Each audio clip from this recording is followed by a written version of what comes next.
Some victories are so total, they become the stuff of legend. For the Zulu Kingdom, that moment was the Battle of Isandlwana in January 1879.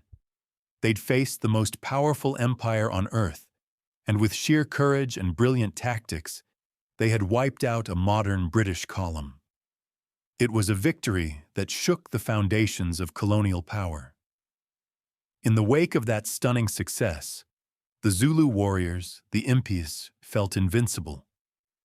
They believed their king, Eshowe, was supreme, and that the red-coated invaders could be thrown back into the sea. But victory can be a dangerous illusion. While the Zulus celebrated, the British Empire didn't crumble. It recoiled. It gathered its strength, fueled by grief, humiliation, and a cold, burning desire for revenge. The name Isandlwana became a curse word for British soldiers, a stain that had to be washed away in blood. That cleansing would come just over 2 months later, on a muddy ridge named Gingindlovu. Here, the proud Zulu army, confident in the tactics that had brought them their greatest victory, wouldn't be charging another panicked line of wavering redcoats.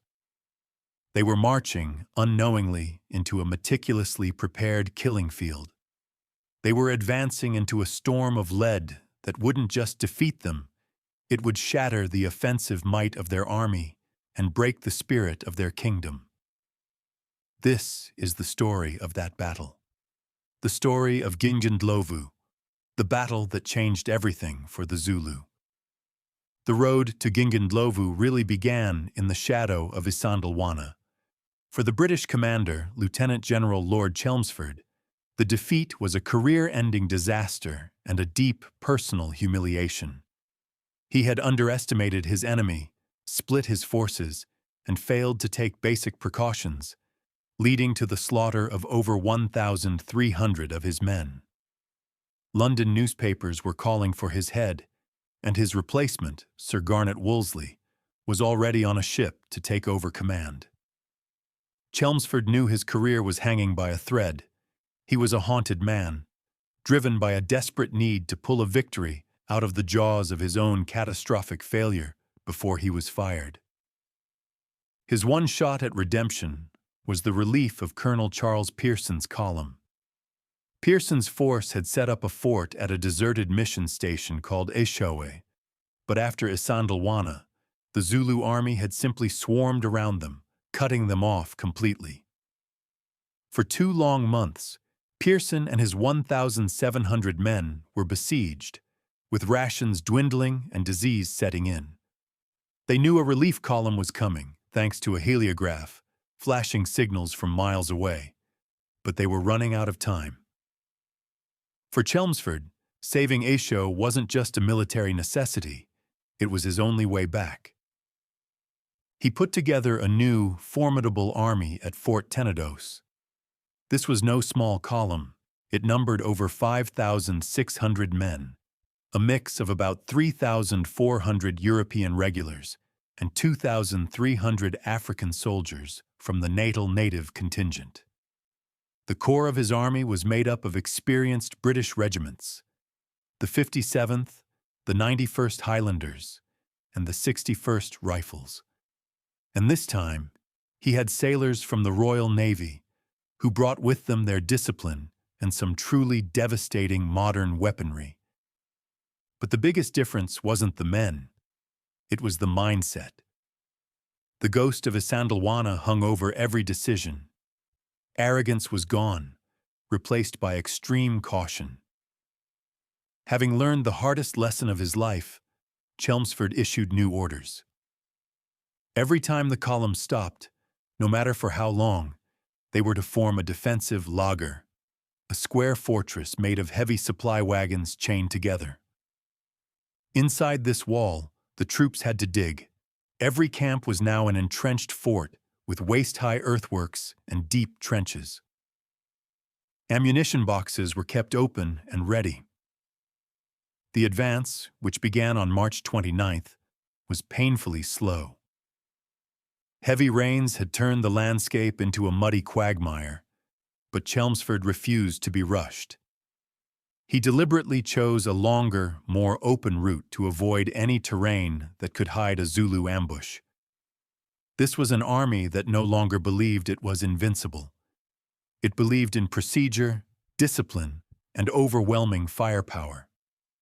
Meanwhile, in his royal kraal at Ulundi, King Cetshwayo knew Chelmsford was coming. The victory at Isandlwana had boosted his authority, but he knew the war was far from over.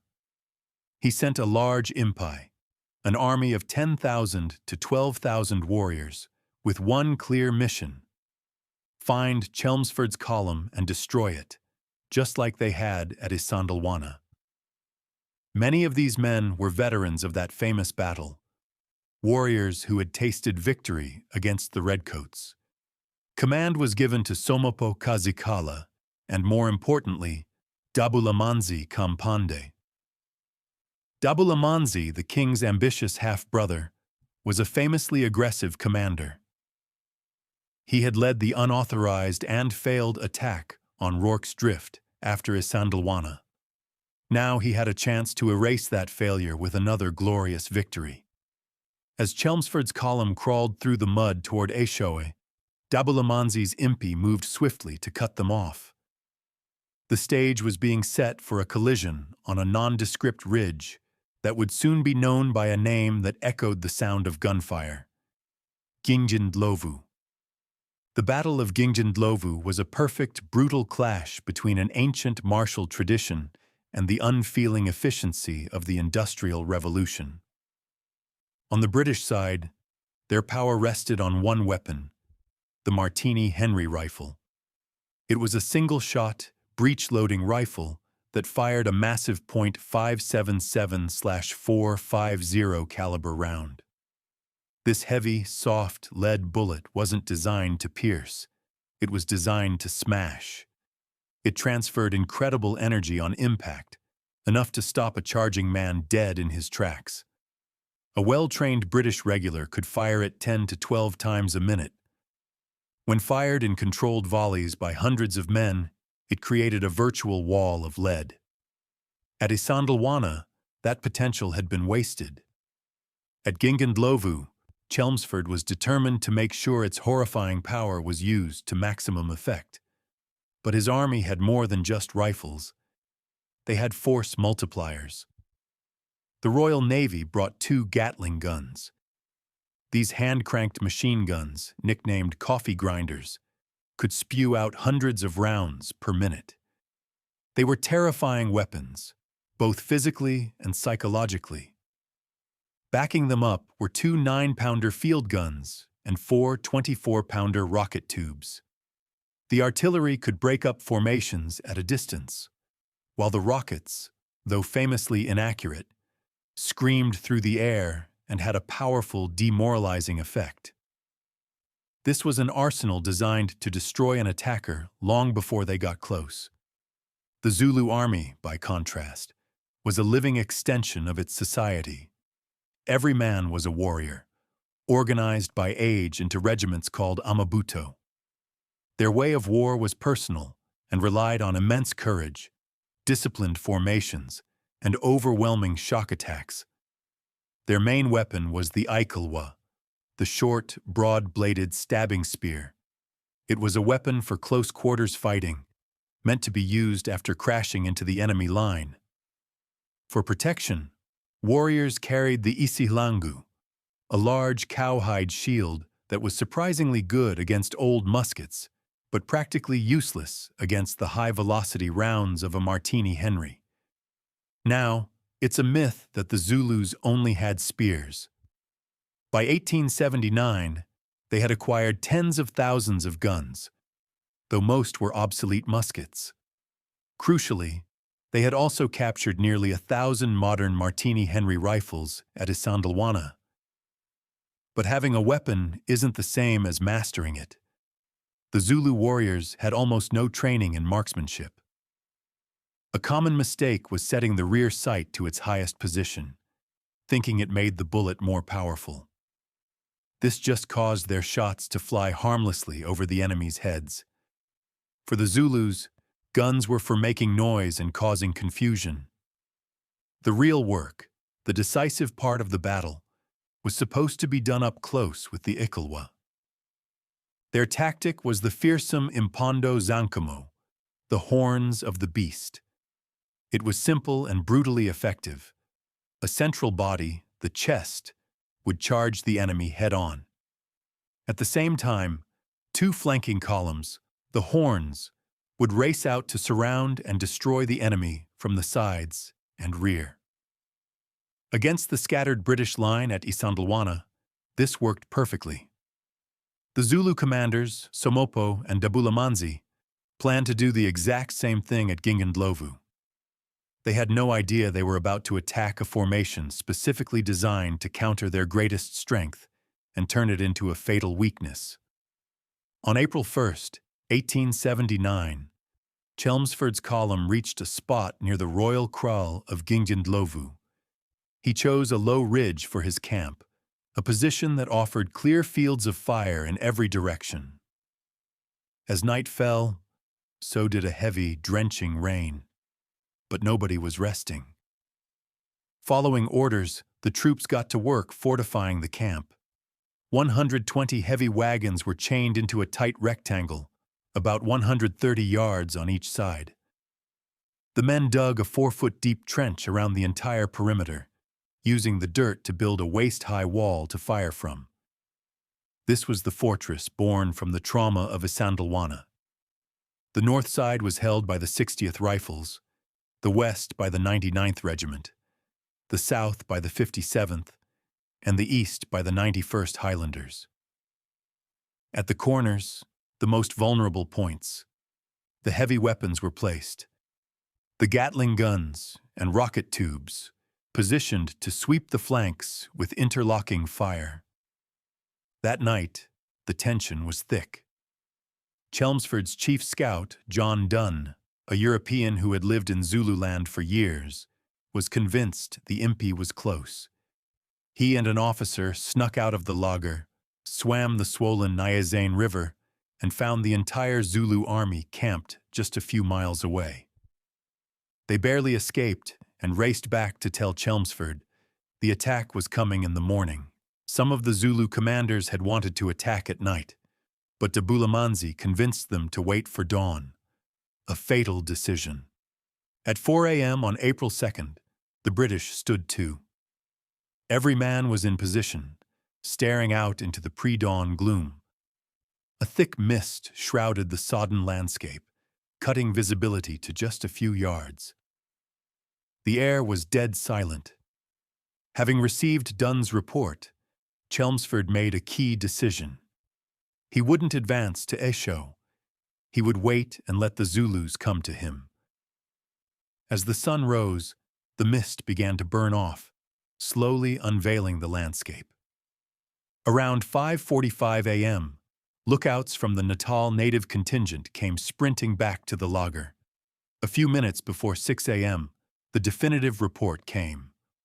A native soldier, eyes wide, pointed to the horizon and said one chilling word, "Impi." And there they were. As the last of the mist vanished, they saw a great black mass moving to the northeast, the left horn of the Zulu army. Then, to the west, sweeping over a rise called Umisi Hill, came the rest of them, the massive central chest and the powerful right horn, led by Dabulamanzi himself. A British observer said it looked like a streak of bush bordering a stream, until he realized the stream was moving.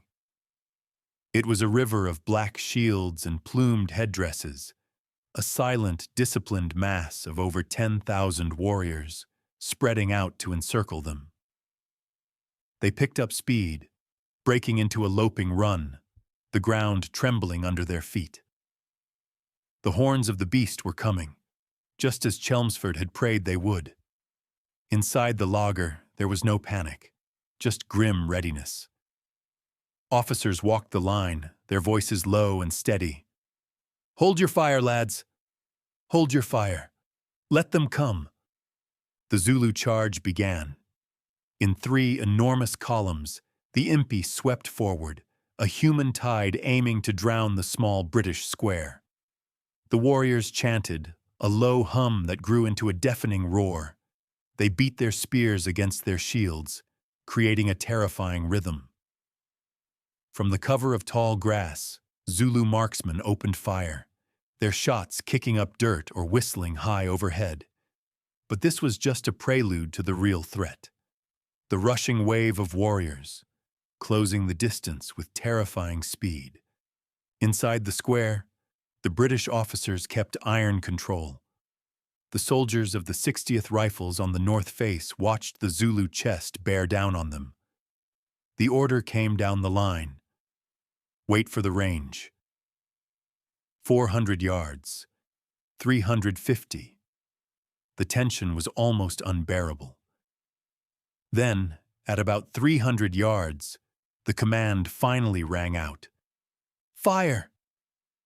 The effect was instantaneous. The entire northern face of the lager erupted in a single crashing volley. A thick wall of white smoke billowed out, but the sound told the story. The front ranks of the charging Zulu chest simply vanished, smashed to the ground as if hit by an invisible hammer. The sheer force of the big Martini Henry rounds threw bodies backwards, creating horrific wounds. The charge didn't stop so much as it was obliterated at its leading edge. Before the Zulus could recover, the machines took over. At the corners, Royal Navy sailors cranked the handles of their Gatling guns. The staccato chatter filled the air as streams of lead poured into the dense Zulu formations, tearing through shields and bodies. One veteran quartermaster, told by a younger seaman to fire faster, reportedly growled back, "Fire quicker, be damned. Wait till the black come thicker," before unleashing the gun's full fury. At the same time, artillery shells and screeching rockets slammed into the warrior masses, adding to the chaos. Yet, the Zulus' courage was almost beyond belief. They didn't break. With incredible bravery, they tried to press the attack, scrambling over the growing piles of their own dead and wounded. They went to ground, using any cover they could find, but their charge had lost its momentum. The storm of lead was too thick, too relentless. The attack on the north face finally faltered and flowed around to the west, where it merged with Dubulamanzi's right horn for a renewed assault. Here, the exact same scene was repeated. Disciplined volley fire from the 99th Regiment, combined with the raking fire from a Gatling gun, met the charge with another solid wall of death. On the other sides of the square, the 57th and 91st Regiments met the Zulu left horn with the same devastating volleys. The horns of the beast, the tactic designed to encircle and destroy, was being systematically broken apart. The Zulus just couldn't get close. The nearest any warrior got to the British trenches was about 30 yards. Most were cut down much further out. The whole attack lasted for maybe 20 minutes, but in that short time, the flower of the Zulu army was mown down. The sheer weight of fire was something they had never imagined. The spirit that had carried them at Isandlwana shattered against this unbreakable fortress of fire and steel. The charges faltered. Warriors began to hesitate, then fall back. The roar of the attack died down, replaced by the screams of the wounded. Seeing them crumble, Chelmsford seized the moment. The gates of the lager were opened, and the mounted troops galloped out in pursuit. The Zulu retreat turned into a rout. The horsemen, thirsty for revenge, rode down the fleeing warriors mercilessly. By 7:30 a.m., it was all over. The battle that was meant to be a repeat of Isandlwana had become a slaughter. As the smoke cleared, the brutal reality of the battle became obvious. The cost was grotesquely one-sided. Inside the British lager, casualties were incredibly light.